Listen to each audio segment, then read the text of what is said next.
토저의 예배인가 쇼인가 제9장 참된 예배에 부흥을 주시는 성령을 간구하라. 현대의 과학자는 하나님 세계의 경이로운 것들을 쫓다가 하나님을 놓쳐버렸다. 이와 마찬가지로 그리스도인들은 하나님의 경이로운 말씀을 쫓다가 하나님을 잃어버릴 위험에 처해 있다. 그분은 인격체이시기 때문에 우리가 다른 사람들과 친해지기 위해서 노력하는 것처럼 우리도 그분과 친해지기 위해 노력할 수 있다.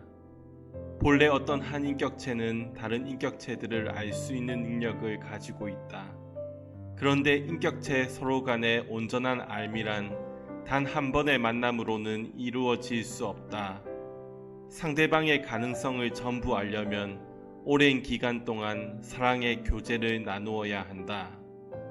하나님을 찾으려는 우리의 시도가 성공할 수 있는 이유는 그분이 언제나 우리에게 자신을 나타내려고 노력하시기 때문이다.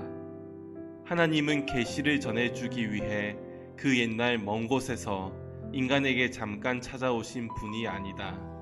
그분에 대해 이런 식으로 생각하는 사람이 있다면 그분을 오해한 것이다.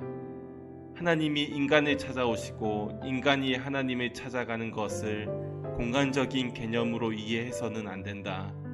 그분과 우리의 관계를 이해하는데 물리적인 거리 개념이 동원되어서는 안 된다. 그것은 거리의 문제가 아니라 경험의 문제이다.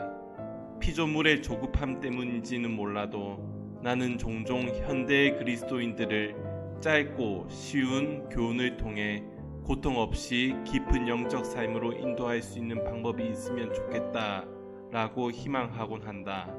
그러나 이런 바람은 헛된 것이다. 쉬운 지름길은 없다. 하나님은 우리의 조급함에 맞추어 일하시거나 인간의 기계적 방법을 채택하시는 분이 아니다.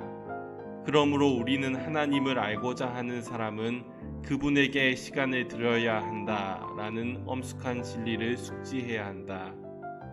우리가 그분을 알기 위해 보내는 시간을 결코 낭비로 여겨서는 안 된다.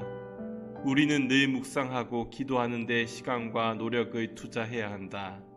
옛 성도들, 영광스러운 사도들, 훌륭한 선지자들, 모든 세대의 거룩한 교회 신자들이 모두 그렇게 했다. 그들의 모범을 따르려면 우리도 그들처럼 해야 한다. 우리의 영혼을 침체 상태에서 건져내려는 어떤 선생들의 노력도 부질없다. 왜냐하면 그들은 우리에게 자연스레 기쁨을 주는 것이 무엇인지 모르기 때문이다. 참 기쁨의 근원이란 성령님이 주시는 내적 증거이다. 그러나 그들은 이상하게도 영적으로 얻을 수 있는 감동을 두려워한다. 그렇기 때문에 그들은 내적 증거를 가르치는 성경 구절, 그러니까 성령이 친히 증거하시나니 또는 하나님의 아들을 믿는 자는 자기 안에 증거가 있고 와 같은 구절을 완전히 왜곡하여 해석한다.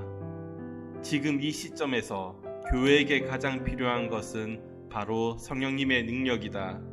더 많은 교육, 더 잘 짜여진 조직, 더 세련된 장비, 더 발전된 방법, 이런 것들로는 우리의 근본적인 문제가 해결되지 않는다. 이런 것에 의지하는 것은 환자가 죽은 다음에 더 좋은 인공호흡 장치를 가져오는 것과 같다. 그것이 아무리 좋다고 해도 생명을 줄 수는 없다. 살리는 것은 영이다. 그것이 아무리 좋다고 해도 능력을 줄 수는 없다. 능력은 하나님께 속한 것이다. 개신교가 연합 전선을 구축함으로써 승리하려 한다면 그것은 잘못이다. 우리에게 가장 필요한 것은 조직적 연합이 아니라 성령님의 능력이다. 비유를 들어 말해보자. 공동묘지의 비석들이 나란히 줄을 서서 연합 전선을 구축해 본들 정작 세상 사람들이 그 옆으로 지나갈 때 무슨 말을 하겠는가? 그저 무력하게 서 있는 것을 생각해보라. 성령님이 사람들에게 임하셔서 그들의 시선이 그들 자신에게서 하나님의 아들에게로 바뀌도록 만들어주시는 것이 부흥이다. 하나님의 영이 새롭고 힘차게 활동하셔서 부흥이 일어날 때 교회에서는 무슨 일이 일어나는가? 내가 관찰하고 연구한 바에 따르면 부흥이 일어날 때 흔히 뒤따르는 현상은 예배의 열기가 고조된다는 것이다. 이런 열기는 은밀한 조작이나 조종의 결과가 아니다. 그것은 하나님을 갈망하고 사모하는 사람들에게 그분이 부어주시는 것이다. 예배를 사모하는 복된 현상은 영적으로 새롭게 될 때 일어난다.